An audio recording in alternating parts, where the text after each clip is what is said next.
ಒಂದು 300-400 ಓಟ್ರಿಂದ ಮೇಲೆ ಮತದ ಅಂತರ ಇರ್ತಕ್ಕಂತಹ ಇದು. ಈ ಎಲ್ಲ ಕ್ರೆಡಿಟ್ ನಾವೇನು ಈಗ 25 ವರ್ಷಗಳ ಕಾಲ ಬ್ಯಾಂಕಿನಲ್ಲಿ ಮಾಡಿದಂತಹ ಸಾಧನೆ, ಸತತವಾಗಿ ಲಾಭಾಂಶ, ನಮ್ಮ NPA ಅಕೌಂಟು 3-4% ಇದೆ. ಯಾವುದೇ ಹೋಗು ಸಾಲ ಇಲ್ಲ, ಬ್ಯಾಡ್ ಡೆಪ್ಟ್ ಇಲ್ಲೇ ಇಲ್ಲ.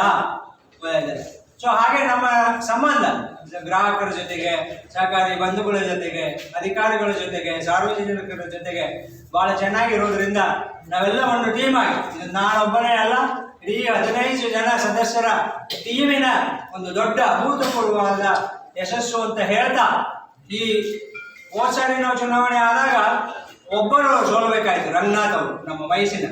ಈ ಸರಿ 15ಕ್ಕೆ 15 ಜನನ್ನ ಗೆಲ್ಲಿಸಿದ್ದಾರೆ. ಬಹುಶಃ ಇದು ನಮಗೆ ಒಂದು ಪ್ರೇರೇಪಣೆಯನ್ನು ಕೊಟ್ಟಿದೆ. ಅದೇನಪ್ಪಾ ಅಂದ್ರೆ, ಹೂ ಇಸ್ ಎ ಲೀಡರ್, ಯಾರು ನಾಯಕ ಅಂತಕ್ಕಂಥ ಪ್ರಶ್ನೆ. A leader is one who gives more, who creates more leaders.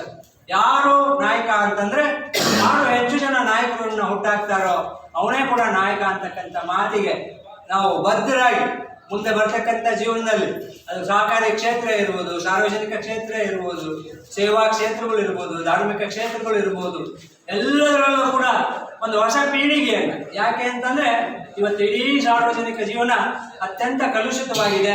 ಅದನ್ನು ಸ್ವಚ್ಛ ಮಾಡೋದಕ್ಕೋಸ್ಕರ ಒಂದು ಯುವ, ಹಳೆಬೇರು ಹೊಸ ಚಿಗುರು ಹೇಗೆ ಸಂಗಮ ಆದರೆ ಚೆನ್ನಾಗಿರುತ್ತೋ ಹಾಗೆ ನಾವು ಹಿರಿಯರು ಹೊಸವರನ್ನ ಸೇರಿಸ್ಕೊಂಡು ಬಹಳ ಚೆನ್ನಾಗಿ ಹೋರಾಟವನ್ನು ಮಾಡಿ ಆ ಎಲ್ಲ ಯುವಕರಿಗೆ ನಮ್ಮ ತನು ಮನ ಧನ ಸಾಮಾಜಿಕ ರಾಜಕೀಯ ಧಾರ್ಮಿಕ ಬೆಂಬಲವನ್ನು ಕೊಡ್ತೇವೆ ಅಂತಕ್ಕಂಥ ಮಾತನ್ನು ಈ ಮೂಲಕ ಹೇಳ್ತಾ, ಇನ್ನೊಮ್ಮೆ ಎಲ್ಲ ಮತದಾರ ಬಂಧುಗಳಿಗೆ, ಸಾರ್ವಜನಿಕರಿಗೆ, ತಾಯಂದಿರಿಗೆ, ಈ ನಮ್ಮೆಲ್ಲ ಡೈರೆಕ್ಟರಿಗೆ, ಸಹಕಾರಿ ಸಿಬ್ಬಂದಿ ವರ್ಗದವರಿಗೆ, ಹಾಗೆ ನಮ್ಮ ಬ್ಯಾಂಕಿನ ಸಿಬ್ಬಂದಿ, ಮತ್ತೆ ಇವತ್ತು ಎಲೆಕ್ಷನ್ ಮಾಡಿದಂತಹ ಮೇಷ್ಟ್ರುಗಳು, ಪೊಲೀಸ್ ಸಿಬ್ಬಂದಿ ಎಲ್ಲರಿಗೂ ಕೂಡ ಹೃದಯಪೂರ್ವಕವಾದಂತಹ ಪತ್ರಕರ್ತರಿಗೂ ಸೇರ್ತಾ ಹೃದಯಪೂರ್ವಕವಾದಂತಹ ಬಾಯಿ ನಮನಗಳನ್ನ, ಕೃತಜ್ಞತೆಗಳನ್ನ ಅರ್ಪಿಸ್ತೇನೆ. ಧನ್ಯವಾದ.